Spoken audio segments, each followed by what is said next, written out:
All right, Dean Hanisko, or whichever way you pronounce it.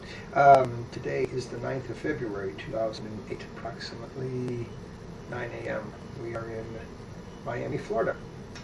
Port of Miami, aboard the Norwegian Sun. I am 55 years old for the next week, and I'll enjoy it for every moment that I have. I got pretty lucky. I really didn't get into a lot of trouble. I got away with a lot, which is one of the reasons I didn't get into a lot of trouble. As I think about the worst trouble I got into, really was blamed on Paul and Danny. I think the most yelling and swatting was for taking their advice to walk through fresh cement, and obviously the neighbor was a little upset, so I got a little sore bottom on that one, and they said to do it, I did it, and so I got in trouble. But the other one, when I think about getting in trouble, was well, once again, one of those silly things. I was amputating a leg of one of my plastic soldiers because he had been shot and I could stop bleeding. So with a razor blade, I sawed his leg off and then sawed off a nice chunk of my thumb as well. And Mom and Dad weren't home, and Paul and Dan were in back by the horse, and so I wrapped it all up and went out there and said, "Ooh, you better help me." And we got in the car and we were driving to the hospital to get it fixed. And Dad was very upset that I had bled on new carpeting. So I was really in trouble for getting blood on new carpeting. But other than that, I mean, it was the typical kid thing, coming home late, smoking in the parking lot at school, pretty typical stuff. But I was very blessed as well. I didn't really put myself in a situation to get into a lot of trouble. And in those times when I did get close to that, I tend to get away with it. So I was in pretty good shape. So you think that's because you're the youngest? I'd like to think it would be the youngest, and having paid attention to the other two, maybe a little smarter. At least in that perspective. Right. So, I learned, just like I said, I learned from Mom, Dad, and from Paul, and from Dan. We even learned a little bit from Uncle Ed, and the family members, the elders. But if you go outside family, one of my high school teachers, Al Bamberger, that I actually had him 4 hours a day for 2 days in a row. So he was strong instructor, but he was both the technology and the craft, but he was also about life. It was interesting because when I went in the Army, I already had a pretty good background on some of that, how to play nice with others in the sandbox kind of stuff, because he was very good about that, and part of it was what he taught. The other part of it was the whole concept that he portrayed is how to deal with others, how to take care of yourself, how to make sure that you take the right stance, and how to deal with people and deal with society.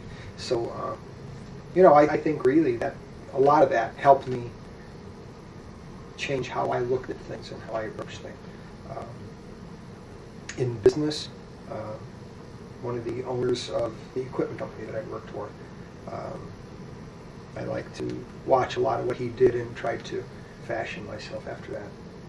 Successful businessman, entrepreneur, but that's pretty much it. You look around and you take the combination of all those things and say, okay, here's the thing to do now. Let's go do this. How did you propose to Gail?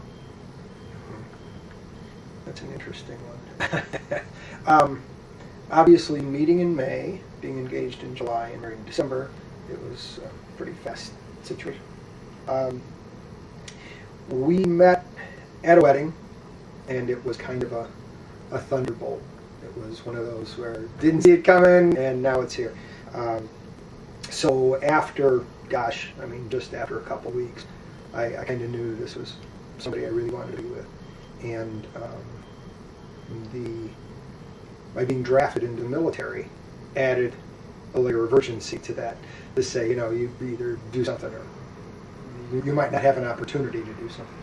So it quickly became obvious that we were going to be together.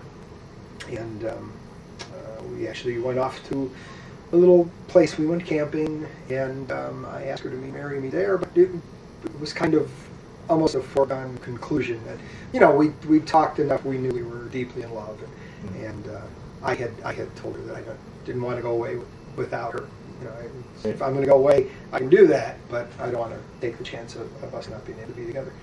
So, so yeah, by the time I actually popped the question, it was kind of like, what took you so long? You know, Right. but you know, overall, it was a pretty simple thing. That was like the paperwork, you know, at that point. So you went out camping, and then Yeah, and then we had a quiet moment, and I sort of sprung on her and said, hey, you know, why don't we do this? And I didn't go out and buy a big ring and make a big deal out of it. I was young. I was 20 years old. Grandma had to come down and sign for me if you would get married. Now, in the meantime, I was old enough to be a soldier in the military, not old enough to buy a bottle of booze. So there's some interesting things there. But yeah, it was pretty simple at that time. You know, Yeah. the wheels were already in motion. all right. So any favorite stories about Gail from marriage? You know, one of the things, two completely different families, two completely different upbringings. And before this trip, I'd always said that the Hanisko side of the family was very conservative. That opinion may have changed after these 7 days. But pretty much on the conservative side, the traditional side. Gail's family, on the other hand, was larger, a lot more people. Having grown up with a few more brothers, she had a lot more to say. She had to speak up to do anything. So, you know, that carried on into marriage, and it took a little while to get used to that. So, I mean, she had to give up family and everything and move to Virginia to be with me. So, that was a big sacrifice for her that I didn't really see at the time. And she would get bored. You know, I'd be at work in the Army, and you know, she had a job. She had a job down the street at the bank, and but you know, she'd get bored, and she was used to, I'm going to use the term arguing, but having discussions at a certain level. And it was sort of sport, you know, she just was bored, so come on, let's fight. And, Right. you know, it's like, I'm going to fight her. So you know, we'd go back and forth. Or no, she'd go, and then I wouldn't do anything. So, you know, so I mean, there were a few years there where we had to get used to each other. But, you know, we had a lot of fun. We traveled a lot. I mean, the islands, we did just about anything we wanted. Up until it was about 10 years.